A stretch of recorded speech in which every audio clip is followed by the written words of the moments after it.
और कौमी शाहरा पर समो बरादरी और सिविल सोसाइटी की जानिब से धरने से मुताल्लिक मजीद तफसीलात जान लेते हैं नज़ाकत शाह से। नज़ाकत, अपडेट कीजिएगा। जी बिल्कुल, गुलशन अजीत के मकाम पर स्टील टाउन पुलिस की फायरिंग से जो केटी बंदर के रिहायशी थे समा बरादरी के अफराद गाड़ी में जा रहे थे। उनकी गाड़ी पर फायरिंग होने से जो खातून थी सायरा, वो मौके पर जाम बहक हो गई थी, जबकि उनकी बेटी और एक ड्राइवर जख्मी हो गया था।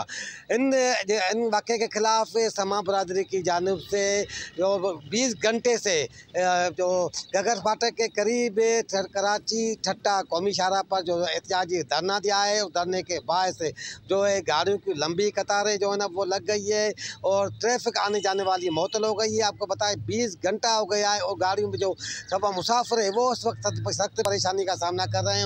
उनको भूख और प्यार से वो निडाल हो गए हैं। आपको बताएं कि जो एहतजाजी धरने में शरीक समा बरादरी के अफराद और जो लवाकीन हैं, उनका कहना है कि हम इस वाक़े में मुलव्वस पुलिस एहलकारों के खिलाफ स्टील टाउन थाने में गए थे, जहाँ हमने उनका मुकदमा दर्ज कराने के लिए पुलिस को कहा, मगर हमारा मुकदमा दर्ज नहीं हुआ। इस हवाले से हमने यहाँ पर धरना दिया है। मुज़ाकरात जो किए गए थे वो उन्होंने ये मुतालबा उनको नहीं माना, जिसके बाद मुज़ाकरात नाकाम हो चुके और जो है धरना अभी तक जारी है। जी बहुत शुक्रिया, नज़ाकत शाह अपडेट कर रहे थे।